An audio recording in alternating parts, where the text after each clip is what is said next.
The last exit. The GPS died somewhere between Denver and nowhere, its screen flickering once before going black like a closing eye. Sarah cursed under her breath, tapping the device mounted on her dashboard, but it remained stubbornly dark. Great, she muttered, glancing at her phone. No signal. Of course. The interstate stretched endlessly ahead, a ribbon of cracked asphalt cutting through the Colorado wilderness.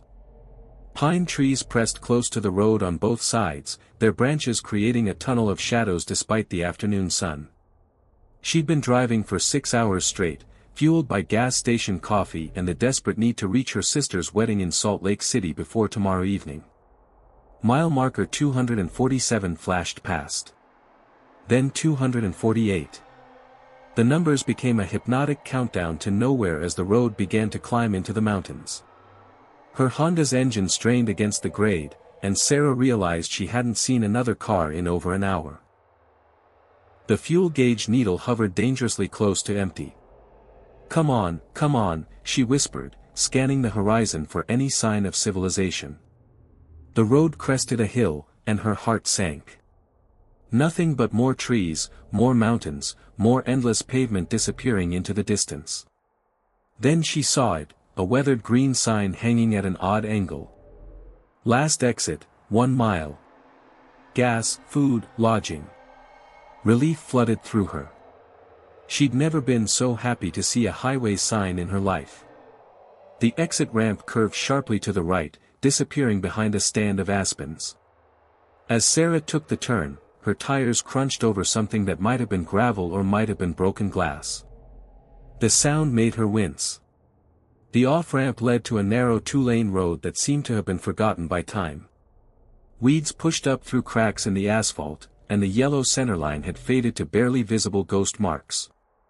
But ahead, through the trees, she could see buildings. The town, if it could be called that, consisted of maybe a dozen structures clustered around what had once been a main street. Most of the buildings were dark, their windows boarded or simply empty black rectangles. But there, like a beacon of hope, stood a gas station. Its neon sign flickered sporadically, Pete's last stop. Sarah pulled up to the single pump, an ancient-looking thing with analog dials instead of a digital display. As she got out of her car, the silence hit her like a physical force. No traffic sounds, no birds, no wind in the trees. Just an oppressive quiet that seemed to press against her eardrums. The gas station's windows were grimy, making it impossible to see inside. Sarah tried the pump handle, but nothing happened. She'd have to go inside to pay first, apparently. A brass bell above the door chimed as she entered, the sound unnaturally loud in the stillness. The interior was dimly lit by flickering fluorescent tubes, casting everything in a sickly yellow-green glow. Shelves lined the walls, but they were mostly empty except for a few dusty cans of motor oil and some packages of beef jerky that looked like they'd been there since the Clinton administration. Behind the counter sat a man who might have been anywhere from 50 to 70 years old. His face was deeply lined, weathered like old leather, and his eyes were the palest blue Sarah had ever seen, so pale they were almost white. When he smiled, his teeth were too white, too perfect, like dentures in a medical advertisement. "Help you, miss?" His voice was soft, almost whispery. "I need gas," Sarah said, trying to shake off the uneasy feeling that had settled over her. "The pump outside doesn't seem to be working." "Oh, that old thing's been acting up. I'll have to turn it on from back here." He gestured towards something behind the counter that Sarah couldn't see. "Where you headed?" "Salt Lake City. My sister's getting married tomorrow." The man's smile widened, and Sarah noticed that his canine teeth seemed unusually sharp. "Long drive ahead of you. Dangerous roads up in these mountains, especially at night. Lots of folks get lost up here. Some never find their way back down." Sarah forced a laugh. "Well, hopefully I won't be one of them." "Course not," the man said, but something in his tone made her skin crawl. "Fill her up. Please." He pressed a button, and Sarah heard a mechanical click from outside. "There you go. Take your time. She hurried back to her car, eager to get gas and get back on the road. But as she lifted the nozzle, she noticed something odd. The numbers on the pump weren't moving. The gas was flowing, she could hear it gurgling into her tank, but the digital display remained at 0. Maybe it was broken. She'd pay for a full tank just to be safe. As she waited for the tank to fill, Sarah looked around the town more carefully. Most of the buildings were clearly abandoned, but a few showed signs of recent habitation. Smoke drifted from the chimney of a small house across the street, and she could see a dim light in one of its windows. The pump handle clicked, indicating a full tank. Sarah replaced the nozzle and headed back inside to pay. The old man was still behind the counter, but now he wasn't alone. 3 other men stood near the back of the store, partially hidden in the shadows. They were all roughly the same age as the clerk, all with that same weathered appearance and those unnaturally pale eyes. "That'll be $47.50, the clerk said. Sarah handed him her credit card, but he shook his head. "Cash only, I'm afraid. Machine's been down for weeks." She checked her wallet. $32. "I don't have enough cash. Is there an ATM?" The 4 men exchanged glances, and Sarah felt the temperature in the room seemed to drop several degrees. "No ATM, the clerk said slowly. "But don't you worry about it, miss. We can work something out." "What kind of something?" One of the men in the shadows stepped forward. He was tall and gaunt, with long gray hair that hung in greasy strings around his face. "Pretty young thing like you, traveling all alone. That's dangerous in these parts." "I should go," Sarah said, backing toward the door. "I'll find another station." The clerk's smile never wavered. "Next station's about 200 miles north. You'd never make it on what you got left in your tank." Sarah's hand found the door handle behind her, but when she turned to push it open, it wouldn't budge. She pushed harder, panic beginning to rise in her chest. "Doors stick sometimes," the clerk said conversationally. "Old building, you know. Things settle, wood warps." The other 3 men had moved closer, forming a loose semicircle around her. Their pale eyes reflected the flickering fluorescent light like mirrors. "What do you want?" Sarah's voice came out as a whisper. "Oh, nothing much," the tall man said. "Just some company. Gets lonely up here in the winter. Folks don't come through much anymore since they built the new interstate." "There are people expecting me," Sarah said, trying to keep her voice steady. "My family knows where I am." The clerk chuckled, a sound like rustling dry leaves. "Do they now? And where exactly are you, miss?" Sarah opened her mouth to answer, then realized she had no idea. She'd taken an exit off the interstate, but which one? The GPS had died, she had no cell signal, and she couldn't even remember the last mile marker she'd seen clearly. "That's what I thought," the clerk said. "You see, miss, this here's what you might call a special place. Folks who find their way here, well, they usually stay for a while." The 4th man, who had been silent until now, spoke up. His voice was different from the others, younger, more desperate.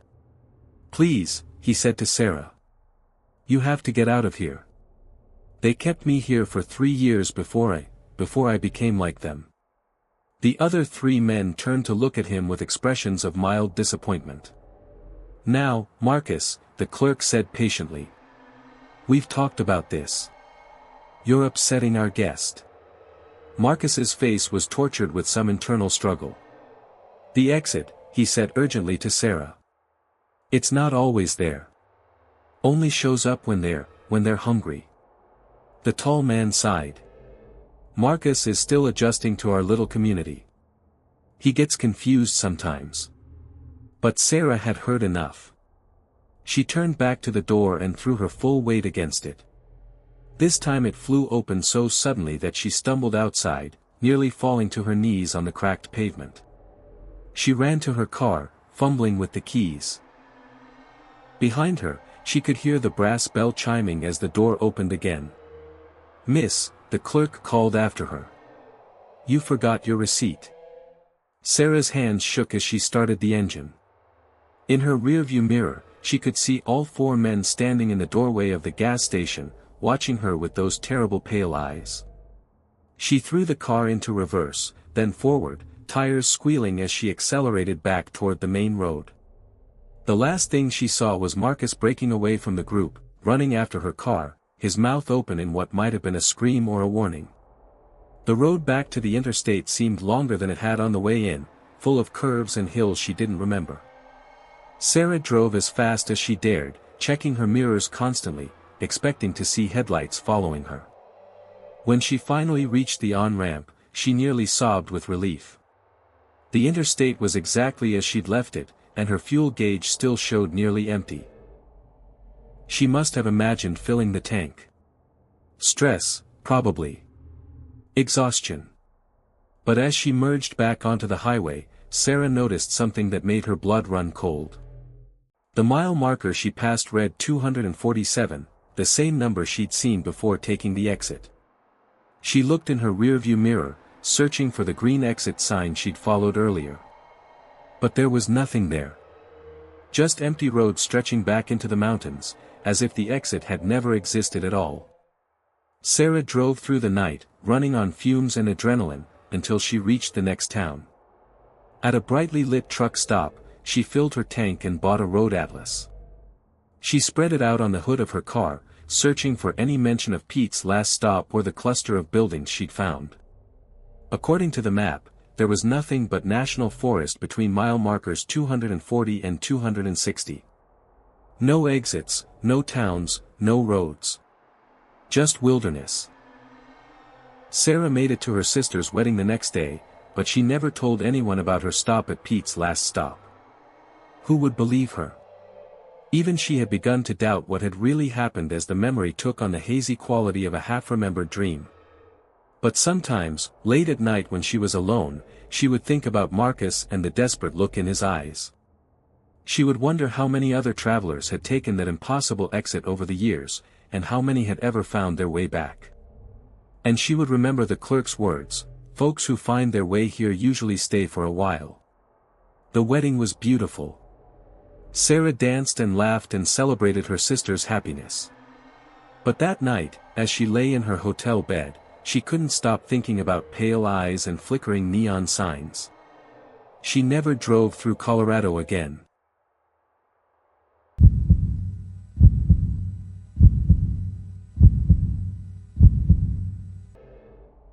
The Hitchhikers game. The headlights cut through the desert darkness like searchlights, illuminating nothing but endless stretches of cracked asphalt and scrub brush. Jake had been driving for 14 hours straight, pumped full of energy drinks and the stubborn determination to reach Phoenix by morning. The radio had given up on him somewhere outside Albuquerque, leaving him alone with the drone of his engine and the whistle of wind through a crack in his passenger window. Route 40 stretched ahead like a black river, empty of traffic at this ungodly hour. Jake rubbed his burning eyes and checked the clock on his dashboard, 3:17 a.m. The witching hour, his grandmother used to call it. The time when the veil between worlds grew thin. He shook his head, annoyed at himself for thinking such nonsense. Too many horror movies, too much caffeine, and too little sleep were making him paranoid. This was just a road trip, nothing more. His buddy Rick's bachelor party in Vegas had run longer than expected, and now Jake was racing to make his Monday morning presentation to potential investors. That's when he saw the figure on the side of the road. At first, it was just a shadow among shadows, barely visible in the periphery of his headlight beams. But as Jake drew closer, the shape resolved into a person, a woman, standing with her thumb extended in the universal gesture of hitchhiking. Jake's foot moved instinctively toward the brake pedal, then hesitated. Every rational part of his brain screamed warnings. Don't pick up hitchhikers. Especially not at 3 in the morning in the middle of nowhere. Especially not when you're a lone male and the hitchhiker is a woman who could be anyone, could want anything. But as his headlights swept over her, Jake caught a glimpse of her face. She was young, maybe early 20s, with long dark hair and a desperate expression that tugged at something in his chest. Her clothes were simple, jeans and a white t-shirt, and she clutched a small backpack to her chest like a shield. Jake pulled over before he could change his mind. Through his passenger window, he could see her more clearly now. She was pretty in a girl-next-door way, with large dark eyes that seemed to hold a deep sadness. When she approached his car, her movements were hesitant, almost skittish. Jake rolled down the window. "You okay out here?" Her voice was soft, barely audible over the idling engine. "My car broke down about 10 miles back. I've been walking for hours. Could you give me a ride to the next town?" Every instinct told Jake to politely decline and drive away. But those eyes, there was something haunted in them, something that made him think of wounded animals. "Get in," he heard himself say. She opened the passenger door and slid into the seat, setting her backpack on the floor. Up close, Jake could smell her perfume, something floral and sweet that seemed oddly familiar. "Thank you so much," she said, fastening her seatbelt. "I'm Emma." "Jake." He pulled back onto the highway, stealing glances at his unexpected passenger. "So what happened with your car?" Emma stared out the windshield at the road ahead. "Engine just died. 1 minute I was driving along, the next minute, nothing. I should have called for help, but my phone's dead too." "Bad luck," Jake said. "Where were you headed?" "Phoenix." "You?" "Same place. Funny coincidence." Emma smiled for the first time since getting in the car, and Jake felt his earlier unease begin to fade. She seemed harmless enough, just a stranded traveler who'd had a run of bad luck. They drove in comfortable silence for a while, the desert landscape rolling past in an endless parade of darkness punctuated by the occasional cluster of distant lights. Jake found himself relaxing, even enjoying the company. It was nice to have someone to share the long drive with. "Want to play a game?" Emma asked suddenly. Jake glanced at her. "What kind of game?" 20 questions. But with a twist. Her smile had changed somehow, becoming sharper around the edges. "We ask each other questions, and we have to answer truthfully. No lies, no matter what." "Sounds interesting. You go first." Emma was quiet for a moment, studying his profile in the dim light from the dashboard. "What's the worst thing you've ever done?" The question caught Jake off guard. He'd expected something lighter, more playful. "That's pretty heavy for a first question." "Those are the rules. Complete honesty, remember?" Jake considered his answer carefully. There were things in his past he wasn't proud of, mistakes he'd made, people he'd hurt. But the worst thing? That would have to be. "I cheated on my ex-fiancée," he said finally. "With her best friend. She found out the week before our wedding. Called everything off, lost most of our mutual friends in the process. It destroyed her trust in people for a long time." Emma nodded as if she'd expected this answer. "Your turn." Jake tried to think of something equally probing. "Okay, what's the real reason you were out here alone? And don't say car trouble. A young woman doesn't hitchhike alone at night in the middle of nowhere because of a broken-down car. Not unless she's running from something." Emma's smile faded, and for a moment, Jake thought she might not answer. When she spoke, her voice was barely above a whisper. "I killed someone." The words hung in the air between them like smoke. Jake's hands tightened on the steering wheel, and he felt his pulse quicken. "What? You said complete honesty, right?" "That's my answer. I killed someone, and now I'm running." Jake's mind raced. Was she serious? She looked serious, but it could be part of the game, couldn't it? A way to make things more interesting, more dramatic. "You're joking."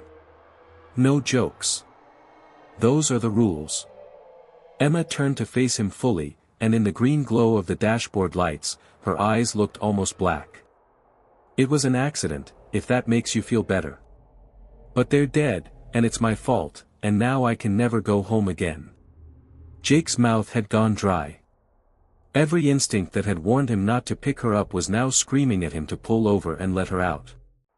But they were in the middle of nowhere, dozens of miles from the nearest town. "My turn again," Emma said, as if they were discussing the weather. "Have you ever wanted to kill someone?" "No," Jake said quickly. "Too quickly." Emma said disapprovingly. "That's a lie, Jake. We agreed on honesty." "It's not a lie. I've never wanted to actually kill anyone. Not even your ex-fiancée? When she found out about your cheating and humiliated you in front of everyone? Not even her best friend, who probably laughed about you behind your back?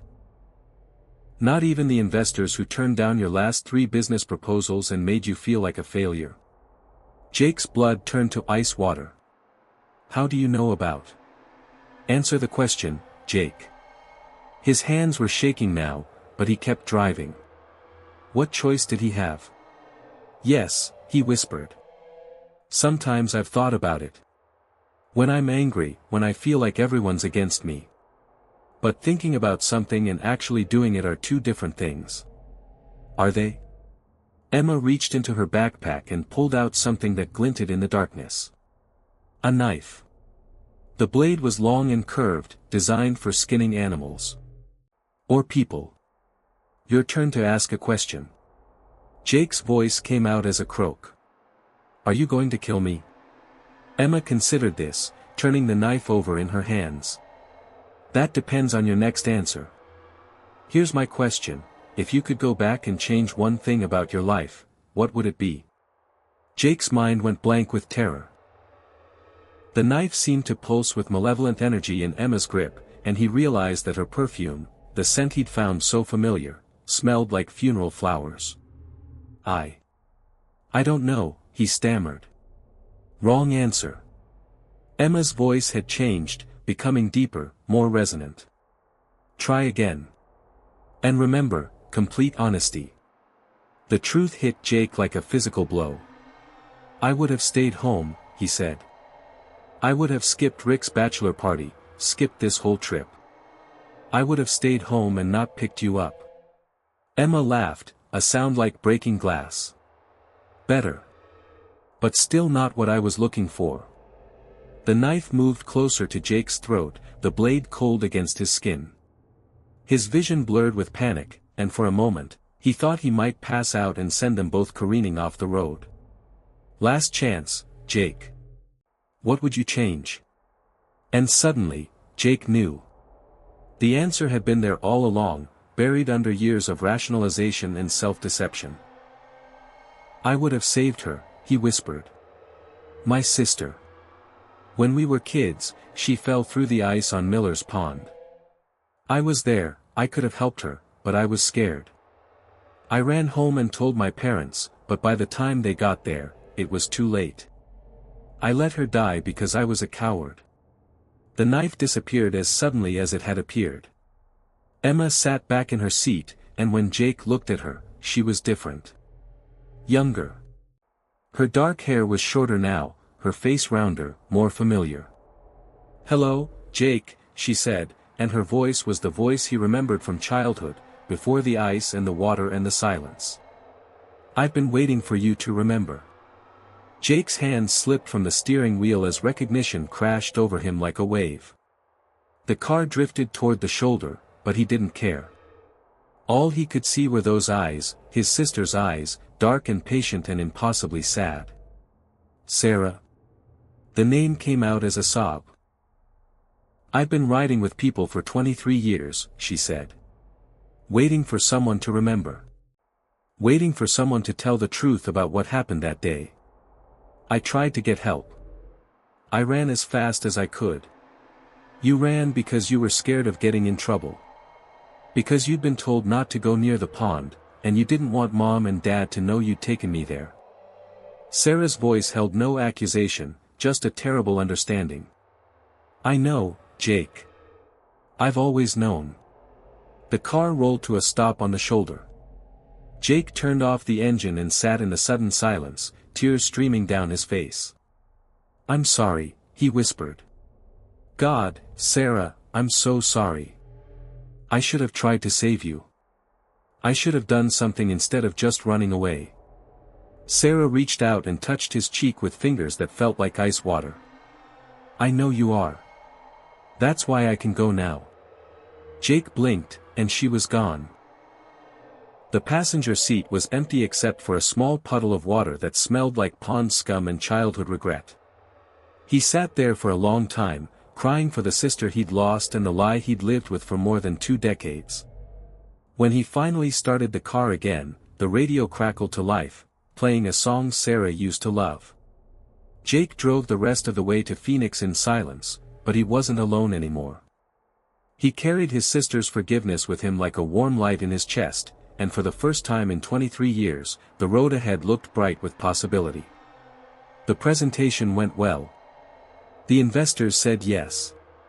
And that night, Jake called his parents for the first time in months, just to tell them he loved them. He never spoke about the hitchhiker who had changed his life, but sometimes, late at night, he would catch a whiff of funeral flowers and pond water, and he would smile. Sarah had finally found her way home.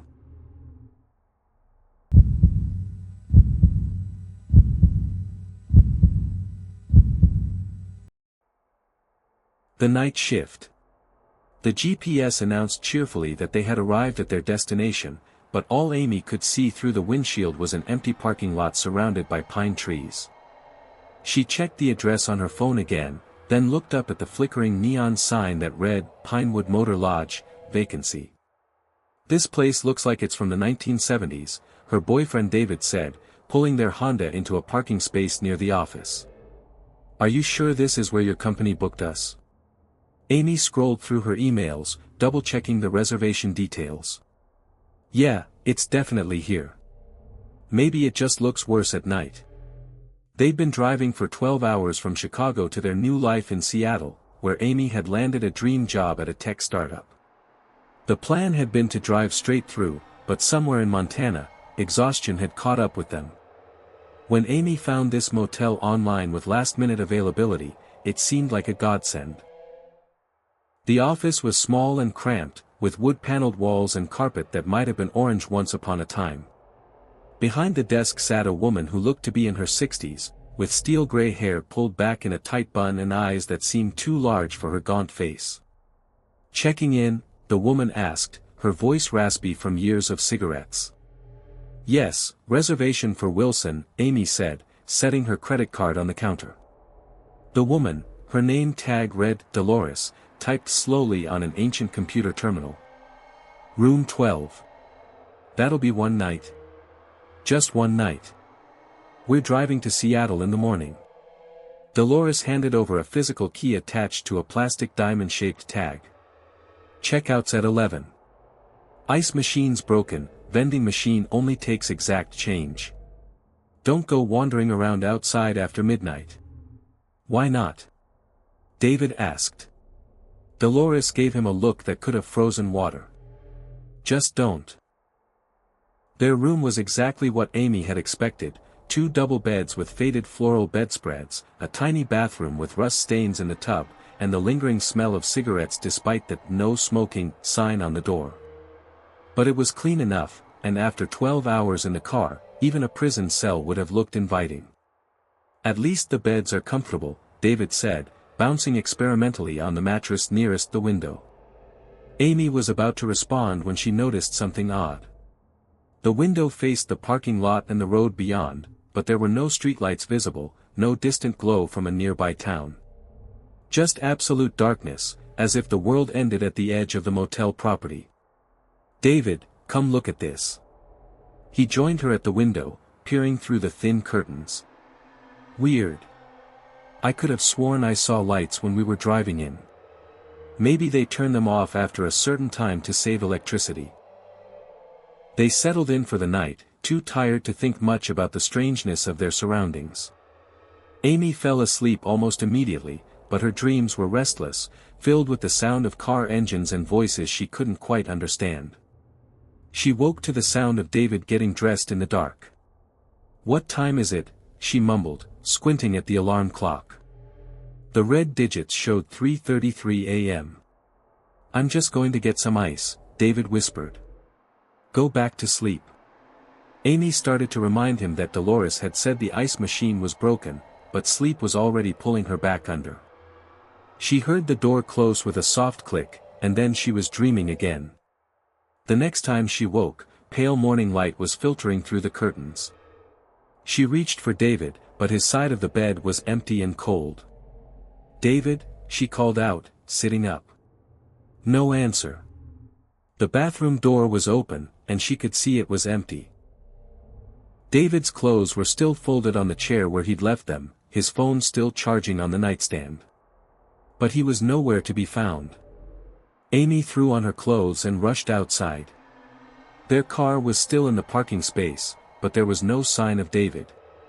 The parking lot was eerily quiet, with only 3 other cars scattered across the vast expanse of cracked asphalt.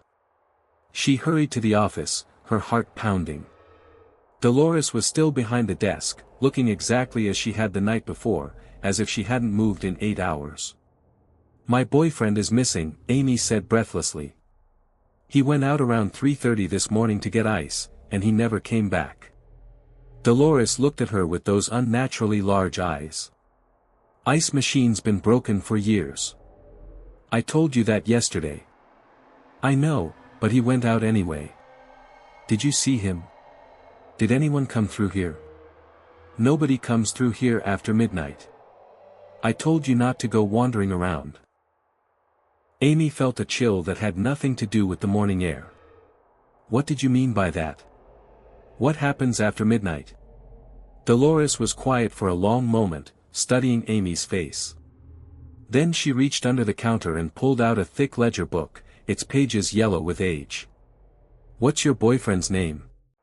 "David. David Wilson." Dolores flipped through several pages, running her finger down columns of handwritten names. "Here," she said, tapping an entry. "David Wilson. Checked in 11:47 p.m., checked out 3:33 a.m. Amy stared at the entry. The handwriting was faded but legible, and the date was from 20 years ago. "This is impossible," Amy whispered. This isn't the same David." "Look at the next page," Dolores said quietly. Amy's hands shook as she turned the page. There, halfway down, was another entry, Amy Wilson. Checked in 11:47 p.m. But the checkout time was blank, and the date was today's date. "I don't understand," Amy said, backing away from the desk. "What kind of sick joke is this?" "No joke," Dolores said. "This place, it's not really a motel. It's more like a way station. People pass through, but not everyone leaves the same way they came." Amy ran back to her room, her mind reeling. She grabbed her phone and tried to call David, but it went straight to voicemail. She tried calling her parents, her sister, anyone who might help, but every call failed. No signal, despite the full bars showing on her screen. She decided to pack their belongings and leave immediately.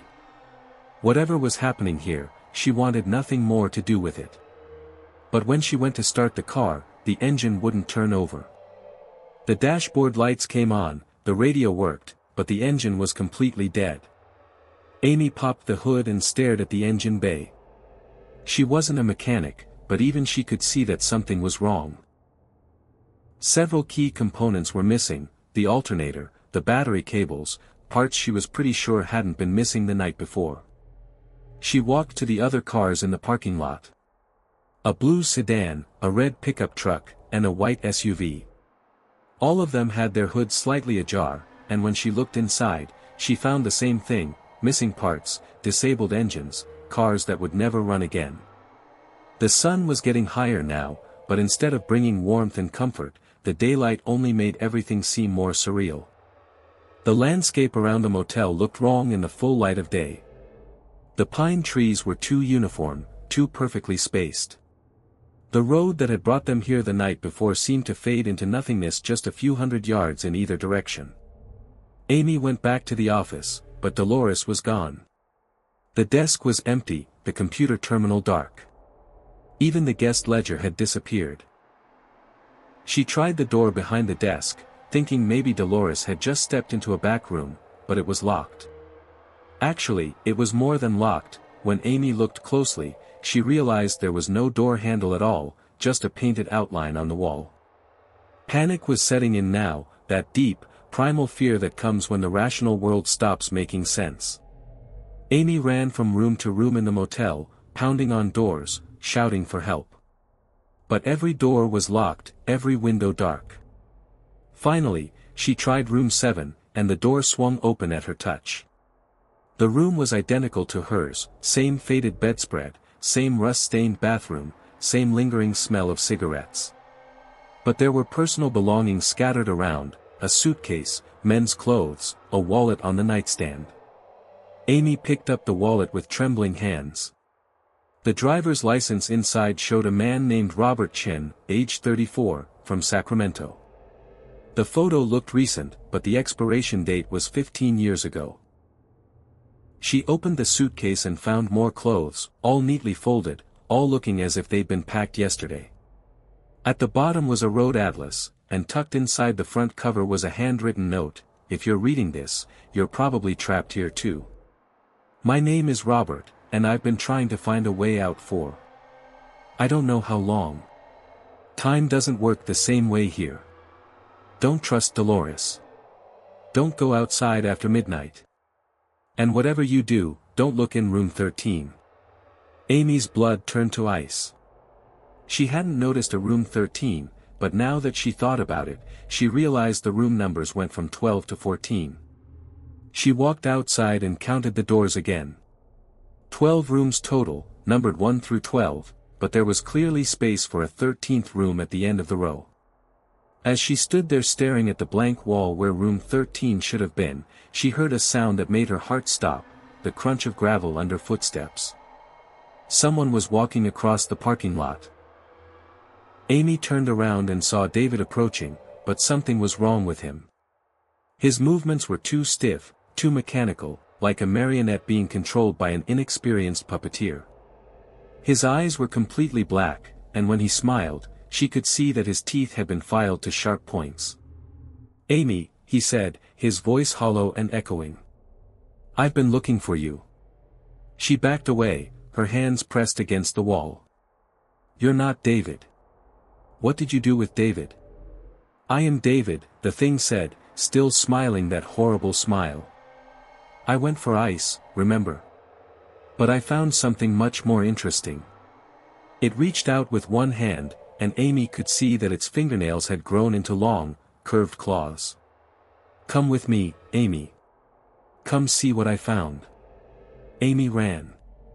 She sprinted around the back of the motel, looking for somewhere to hide, somewhere to escape. But the world seemed to end just beyond the building. Where there should have been more forest, more road, more anything, there was just a gray void, like looking into dense fog. The thing that had been David was following her, moving with that same unnatural gait.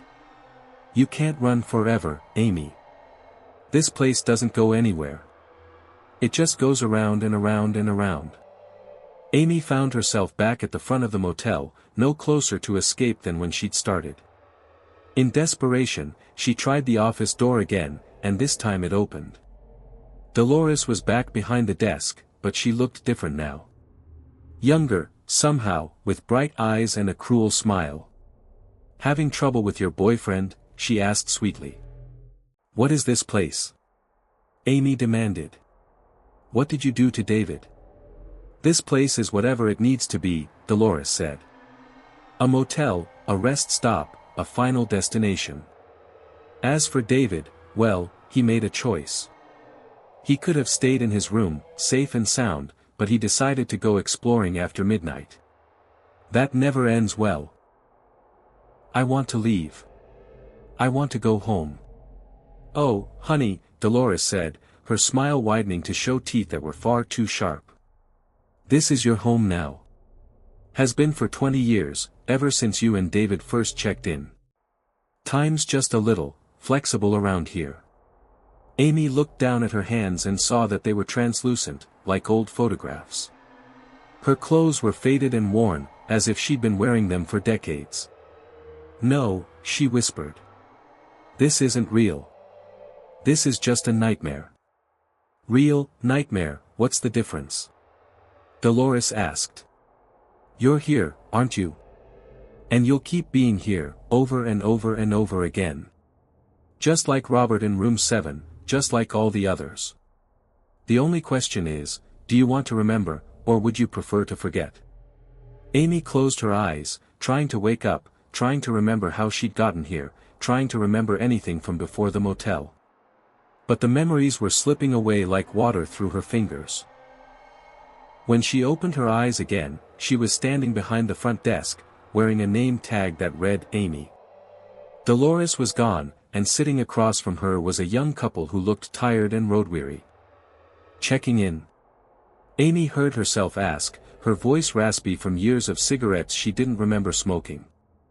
"Yes, reservation for Wilson," the woman said, setting her credit card on the counter. Amy typed slowly on the ancient computer terminal, her fingers moving automatically. "Room 12.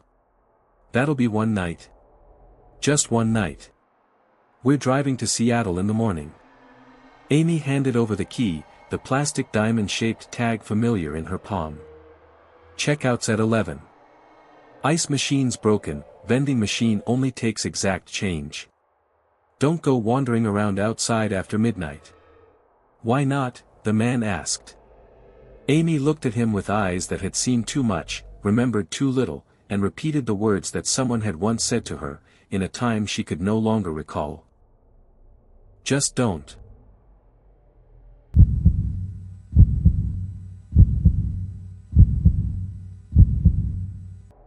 #The caravan. The breakdown happened at the worst possible time, in the worst possible place. Rachel was driving through the Mojave Desert at 2 a.m. when her engine started making a grinding noise that sounded like metal teeth chewing through bone.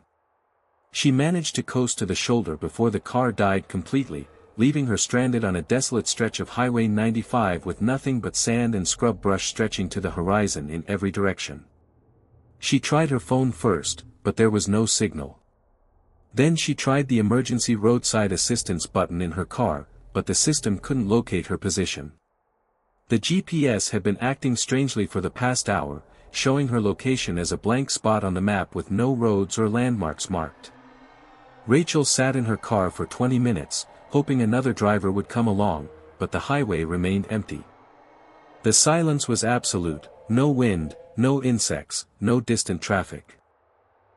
Just the ticking of her cooling engine and the sound of her own breathing.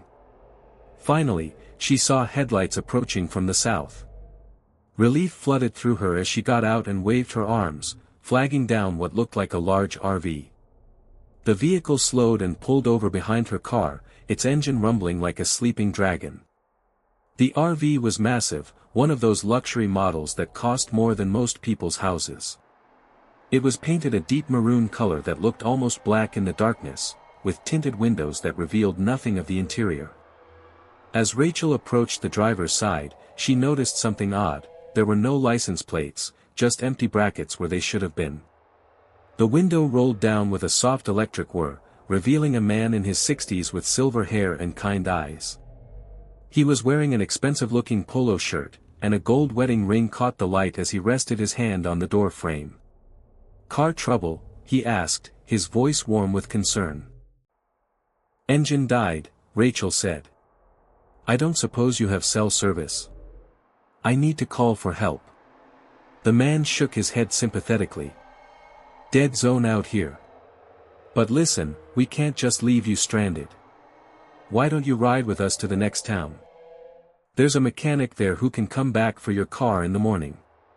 Rachel hesitated. Every safety rule she'd ever learned told her not to get into a vehicle with strangers, especially in the middle of nowhere. But what choice did she have? She could sit in her dead car until sunrise and hope someone else came along, or she could accept help from this kindly grandfather figure. "That's very generous," she said. "Are you sure it's no trouble?" "No trouble at all. I'm Harold, by the way." My wife Margaret is inside, along with our friends. We're all retired, traveling the country in our golden years. He gestured toward the back of the RV, plenty of room. Something about his manner put Rachel at ease. He reminded her of her own grandfather, dignified, polite, genuinely concerned about her welfare. She grabbed her purse and overnight bag from her car and followed Harold to the RV's side door. The interior was even more luxurious than she'd expected. Rich leather furniture, polished wood cabinets, and soft lighting that created a warm, homey atmosphere. Sitting in the main living area were 5 other people, all roughly Harold's age, all dressed in expensive casual clothes. "Everyone, this is Rachel," Harold announced as they climbed aboard. "Her car broke down, and we're giving her a ride to the next town." The introductions were made quickly: Margaret, Harold's wife, a petite woman with perfectly styled gray hair, Charles and Dorothy, a couple from Phoenix, and Frank and Louise, who claimed to be from Denver. They all seemed delighted to have Rachel's company, offering her food and drink and asking about her travels. "I'm driving to Los Angeles," Rachel explained, settling into a comfortable chair. "Job interview tomorrow, well, today, I guess. I'm supposed to be there by 9 a.m. "Oh, you'll make it," Margaret said with a smile. "We'll have you there in plenty of time." Harold started the engine, and the RV pulled back onto the highway. Rachel relaxed into her seat, grateful for the comfortable ride and friendly company. The older travelers regaled her with stories of their adventures, places they'd visited, people they'd met. It was exactly the kind of retirement lifestyle Rachel hoped to have someday. But as the miles passed, she began to notice some odd things.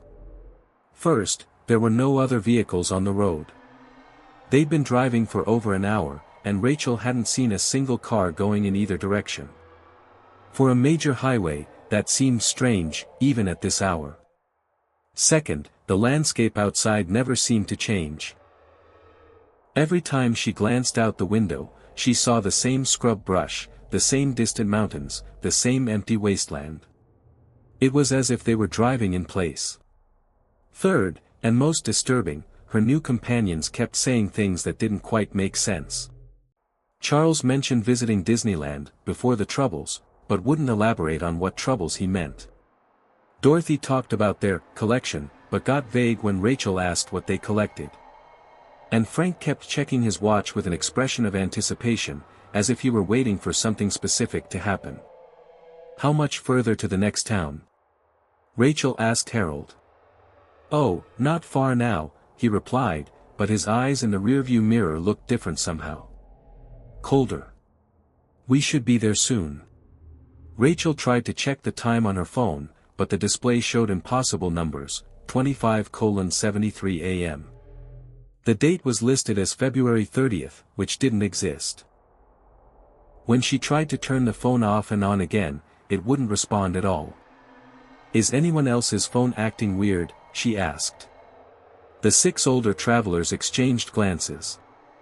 "We don't use phones," Margaret said sweetly. "Too much technology these days. We prefer the simple life."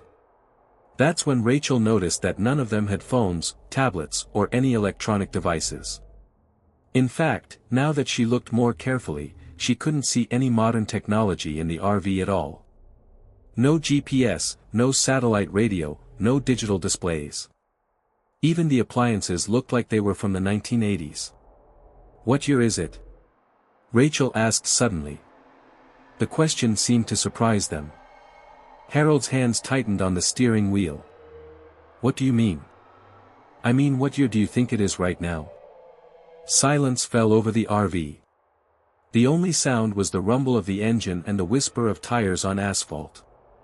Finally, Charles spoke up. 1987, he said quietly. "It's 1987, and we're taking you home." Rachel's blood turned to ice. "Home? I don't understand. I need to get to Los Angeles for my interview." "There is no interview," Dorothy said, her voice taking on a strange, sing-song quality. "There is no Los Angeles. There is only the caravan, and the road, and the collection." Collection of what? Rachel demanded, standing up. What are you talking about? Frank smiled, and Rachel saw that his teeth were yellow and too long, like an animal's. Young people, he said. We collect young people. Pretty ones, traveling alone, far from home.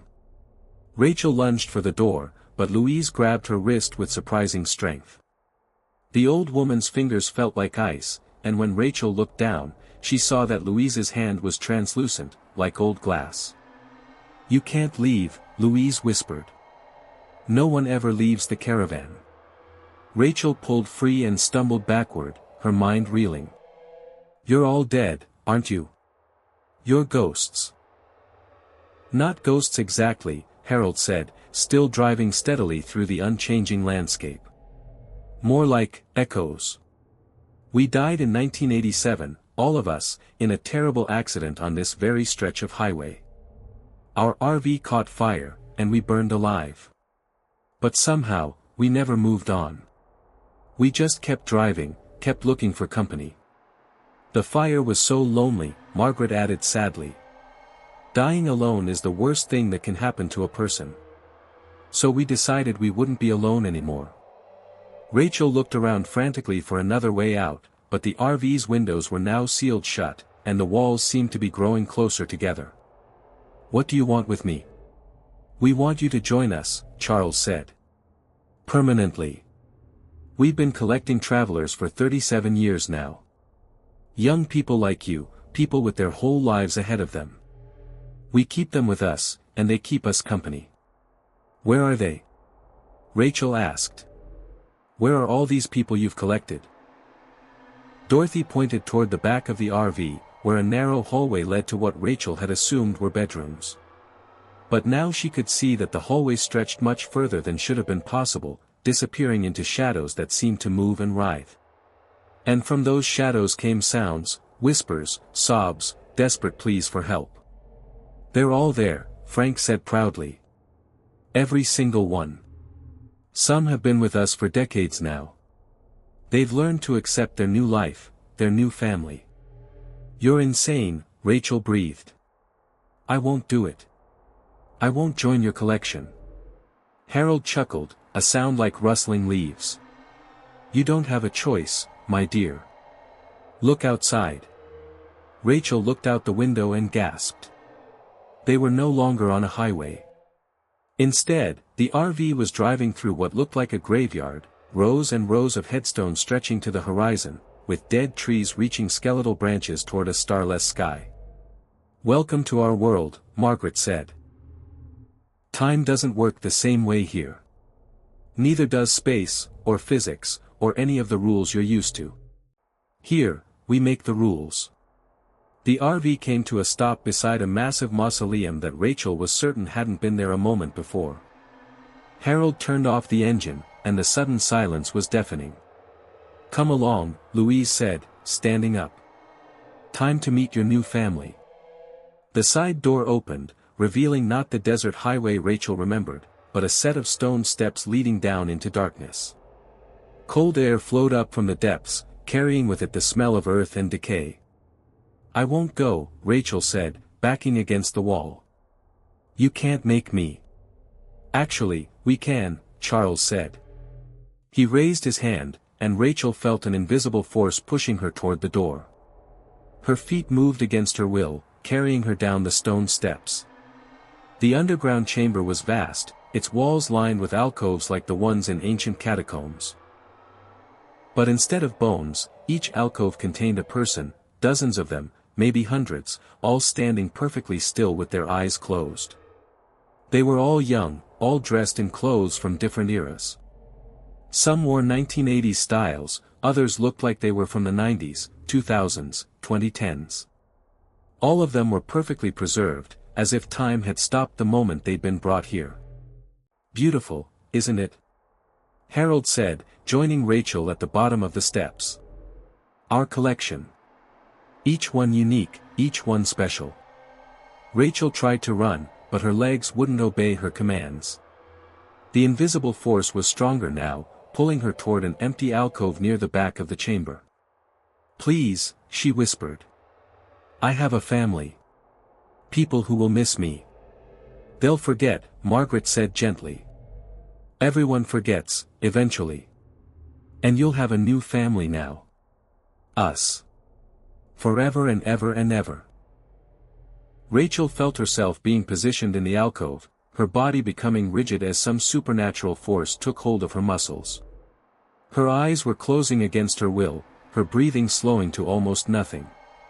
But just before consciousness faded completely, she heard something that gave her hope, the distant sound of a car engine, growing closer. Someone else was coming down the highway. Someone else would see her abandoned car, might look for her, might find a way to help. The thought sustained her as darkness closed in. Even as her body became motionless, even as she joined the collection of lost travelers, some part of her mind remained active, planning, hoping, waiting for a chance at rescue. Hours passed, or maybe years, time had no meaning in the chamber. But finally, Rachel heard voices, footsteps on the stone stairs. New arrivals. Fresh victims for the caravan's collection. She tried to scream a warning, tried to move, tried to do anything to help them escape the fate that awaited them.